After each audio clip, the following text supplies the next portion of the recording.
Good afternoon, Coolest Coast. It is time for an episode of Coffee on the Coast, Book Banter. Good afternoon, everyone. Welcome to this episode of Coffee on the Coast. I'm your host today, Tina Prigge, welcoming back Therese Horstketter of Manitowoc Public Library for another episode of Book Banter. Hi, Therese. Hello. So we've got a lot to talk about. So you just finished this epic used book sale at the library. How did that go? We did. It was a great book sale and tons of people in, tons of things going out the door. So that's all good. And for the first time ever, we got to give away at the end. The Monday after the sale, we had put it out on our website. We did a post, but pretty much whatever was left was given away to whoever wanted to come in. And we had about 50 people that stopped in to take advantage of that, which was wonderful. That's awesome. Did most people that visited the book sale leave with books in hand? I think so. I think I don't know if I've ever seen anyone walking out without something. Yeah. There's just always such a great variety. I know I found a book. I chose it because the cover looked cool. And I know you're not supposed to, judge a book by its cover, but it looked cool. I kind of thought the title was unique, and it's such a fun and awesome read so far. I'm really enjoying it. That's good. Yeah. That's good. What's the name of that one? It's called The Folded Clock, a Diary. Yeah, by Heidi Julavitz. I'd never heard of it before. I'd never heard of the author before, but it's just, sometimes a book is just the content is just right for you at that moment. I'm not sure if I had read it a few years ago, if I would have loved it. I'm not sure if I recommended it to somebody, if they would like it. But for me right now, it's just perfect. It's like it was meant for me. Right. And then there's also times that I've taken a book home a couple of times because people recommended it, but I didn't like it at first. And I thought, well, we like the same things. And like on the third try, I finally got into it. Yeah. Isn't that funny how a book can change depending on mindset or like if you're stressed or, where you are in your daily life that day? Yep, definitely.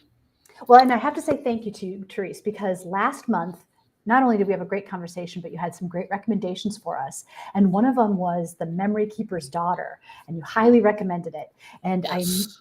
I immediately got it on the Libby app, but you said, it's a bit of a heavy read, but it's worth it. It's so good. And so I kind of hesitated for a couple of days. I didn't start it, and then I did, and I could not stop. It was really a beautiful and powerful and touching and well-written story. It is. It is an amazing story. So before we get into today's recommendations, I just want to say thank you. Thank you for taking the time to curate recommendations. Thank you for sharing recommendations because, I don't know if a great read like that would have necessarily come across come into my purview otherwise. And thank you. And it is an older book that a lot of people, if you've just missed it, is maybe not going to come around again. Yeah. So, and, we were chatting at the bookstore, at the book sale, we ran into each other and we started talking about that book too. And another woman popped in and said that she had read it and really enjoyed it. So it's just nice to be able to connect on those types of things. It is. It is. So let's get into your recommendations today. Let's start. You've got one and it's called Hide by Lisa Gardner. Tell us more. Lisa Gardner writes some nice thrillers, and this one is from 2007. So it's in one of those oldies that I looked for again that I gave a 10 to, and in my book of 0 to 10. And I've read a few by her, and this was one that I just had. I couldn't hardly remember what the whole story was, and I'm sure I wouldn't be able to discuss page by page, but it is one about a finding as they're working at a mental hospital. They find bodies that are mummified underneath, and the bodies then have a connection to a woman whose family has been on the run. And then another thing happens, that a body is found with the necklace with that girl's name on it. And so it's just continuing with Is this a whole new thing and a coincidence?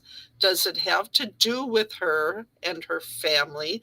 Is it a copycat, or is it the same killer? Or so it's one of those kind of books with a lot of questions along the way.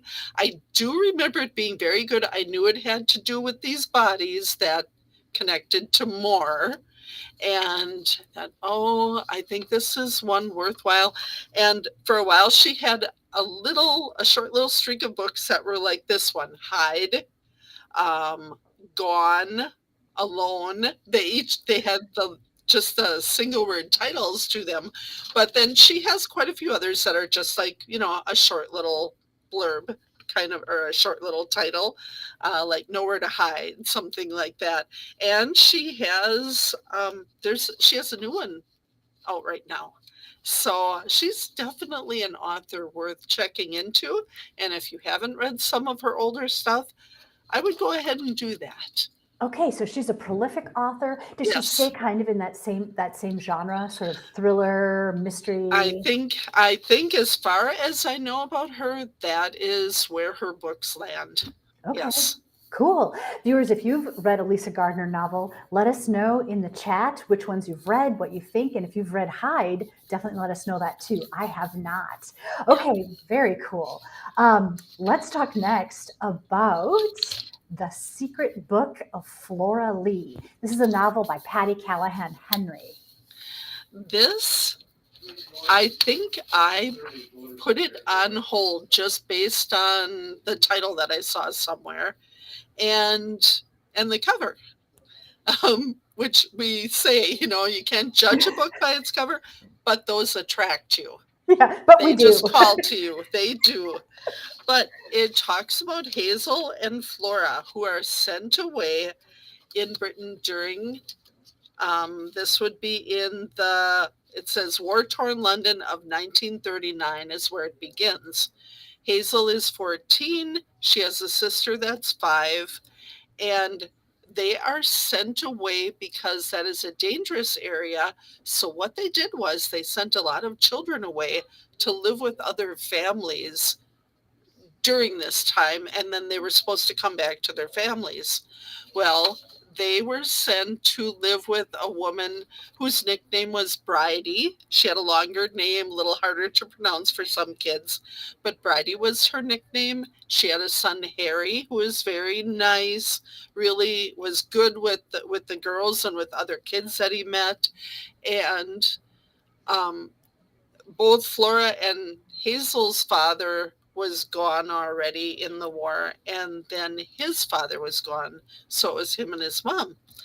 And they would, Hazel had invented a story about a place called Whisperwood that her and her sister could kind of disappear into. And it had to do with the River of Stars and magic doors in the woods. And it was just something to take them away from their everyday. And one day, Flora disappeared. They were playing by the river, and Hazel was with Harry, the boy that they lived with. And when she turned around, Flora wasn't there. And they never found her. And years later, Hazel, as an adult, it kind of flips back and forth between the 60s and back to the 40s. And Hazel has a boyfriend that is serious. She works at um, a, a rare book store, and she gets the things that come in the door and then gives them to the owner. And she opens one, and it's the story of Whisperwood, the place she invented. And so that's where the story takes off with the mysterious part. Could this actually be Flora grown up? They never did find her. Could this be someone who heard them talking? What? So it's a unique book. It was a good book.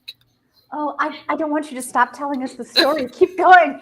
No, and you would hear all of that in just the blurb to start the book. And it was just a unique story. It has great characters in it. Not everybody is wonderful, but there are a lot of good characters in it that you'll really, really like and like getting to know. And yeah, and then Hazel has some decisions in her life, and their mother has been alone. She has come to visit them and gone back home. It's a very unique situation for, you'll hear about other children or read about other children as you go too, and how they were with the families they were with. So, Wow. Oh, I'm so intrigued. Really, really, I do want to hear the rest of the story. yeah, So. it's very good. It's a very worthwhile read.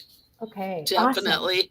The Secret Book of Flora Lee. Does it have a Right. happy ending? Can you tell us that? I liked the way it finished. Okay, I did. nice. Is this an author that we should look out for any I other books? I hope so. I hope there will be more to look forward to. Is this a relatively new book? Yes, it is. This is a new book. Okay, cool. Well, let's move on to an author, a name that most people might recognize, and that's Dave Barry. And at first, when I saw this, I thought it was Godzilla for some reason. That's where my mind went. And then I looked closer, and I guess it's some kind of a gator. This is called Big Trouble by Dave Barry. What should we know about this book? Oh, Big Trouble was Dave Barry's first book. And he's a columnist living in Florida. He writes about Florida, and or he did, at least at this time. I'm not positive that he still lives there, but he still writes about Florida no matter what. And this was so, when I look it up, I always kind of look at Amazon for some of these older books just for the blurbs they have about them. And this one, they listed as ferociously funny. And it was. I remember being in the living room and reading it, and all of a sudden I would just be sharing with my husband and my son, and oh, now this is happening, and now this happened. And he is really good at putting together characters from here and characters from here, and all of a sudden they are all mixed up. And it is, oh, he just has a good way. Comedy is, man, he can just take some of these people are just too funny, the way he presents them. And he's really good at that. You really can picture these people well and what's happening. And it's high school students that are playing this game, and I think it's called Killer, if I remember right. But what they had to do is just a water gun, and had to like knock on a door, ask for someone, and get them with the water gun. But then it turns out that in the same area there are two actual hitmen that are coming to not with water guns. and and it just goes from there. It just keeps getting more and more, the characters combining together at the wrong place, wrong time thing. And great all extra people like in the family. And yeah, really, really, really good book. And so comedy through and through, mystery as well. It is, but he does throw in, you have a lot of flawed characters in his books. I realize now after I've read Swamp People 2, which we'll be discussing, but there are definitely people who are not always good, and definitely some people who need to, they're maybe even on the verge of making big decisions regarding their lives. Ooh, interesting. What kind of book is this? Is it like thick, thin? Is it a quick read? I want to say this one, Big Trouble, I think was probably just, a good 300-page book. Not overly, but a good solid read. Nice. Yeah. And would this be like a great one to have in your bag when you're going to the beach? Like, is Oh, it yeah. easy to pick up and put down and start and stop? It is really good. They actually made a movie based on this, and they stayed pretty true to it. And so decent movie came out of it too, but yeah, this definitely worthwhile.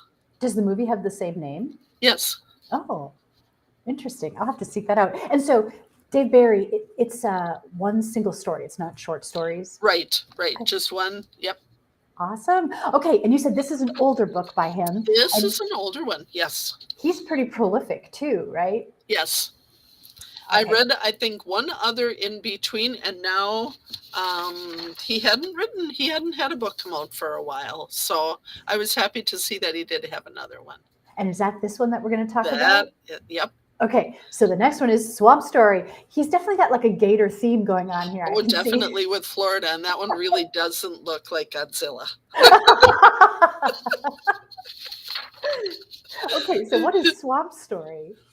Well, Swamp Story is about one of my favorite thoughts was it was about schemers. It was guys in, you know how you will see the little attractions that are, oh, come and see the giant python and whatever, you know, different things. And they'll have sometimes like the giant kind of creatures outside, or just you can kind of picture the kind of place that this is set around. And so some of the guys down the road came up with one kind of attraction. So then these other brothers, and I'm going to get the name wrong. It's a little bit of a tongue twister. Oh, let's see if I can find it as I'm going. But they are the Bartles, not Bartles and James. That's wrong. But it's oh, here. Bortle Brothers Bait and Beer. That's what I needed. There we go. It was actually started by their dad and uncle. And eventually now these brothers own it, and they are not the swiftest, and you know, good at scheming, but then they're always broke.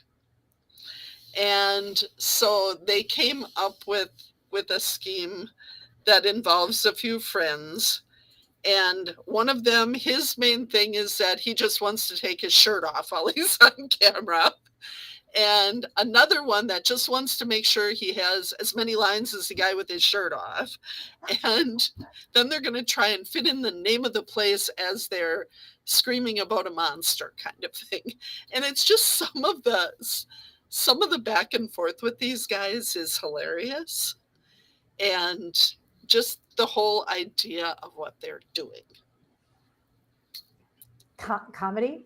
Yes. But then you have, of course, there have to be people in there that are not very nice, because they are the people who maybe have money and are good at maybe loaning it out but wanting their money back in a bad way. Kind of thing. And some, I guess, I don't know if they're called enforcers that would come to make sure they get the money back. And so you have some of that, and one woman involved here that really needs to get away from where she is and discovers something that throws her in the mix of everything. And so this is one of those where you have guys coming from this direction, guys from there. They end up mashing in the story. And yes, gets not overly complicated, just enough to really make it exciting and who's gonna do what. And yeah. Nice. So it says a novel, but I wonder how many of these anecdotes are based on real life experiences he's observed. Well, there has to be.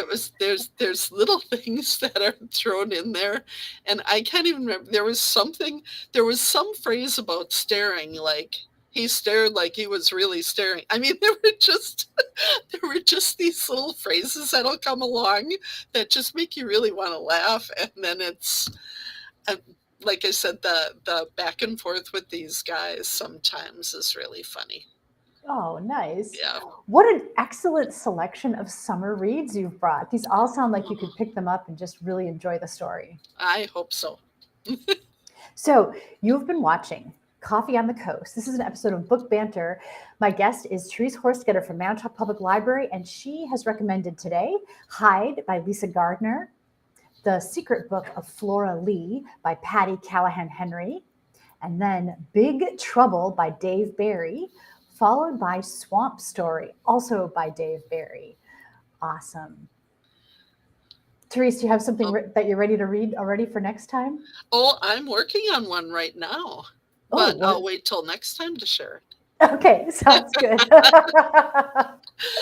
Yeah, very, very good story. I'll tell you a little bit. It's just about a serial killer and a woman who thinks she knows how to escape from a serial killer because she's got her own secrets.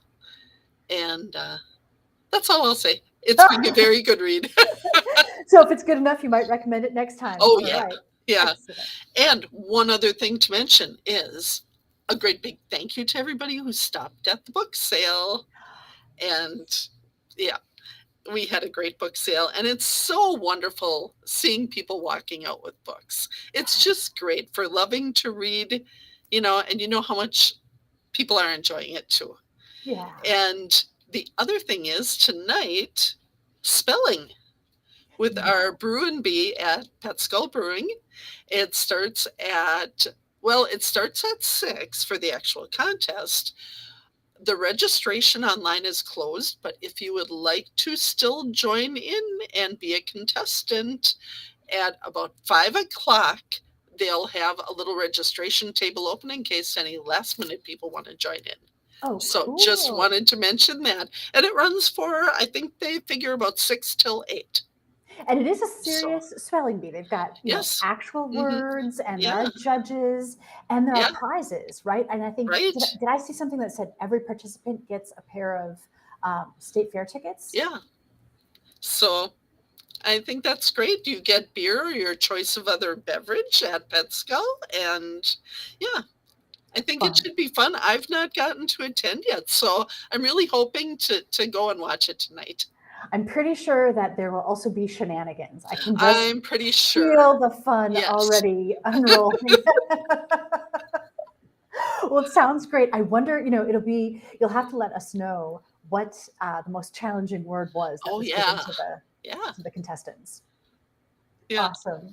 Okay, that's Brew and Bee 3, spell harder. That is tonight at Pet Skull Brewing. And it sounds like if you're interested in participating, there is still a chance if you show up 5 o'clock. About 5 o'clock. They plan on look for Laura from the library, and she'll get you registered. Did you tell me that once upon a time you won a spelling bee, Therese? Oh, yeah, 5th grade. That does not serve me well for tonight.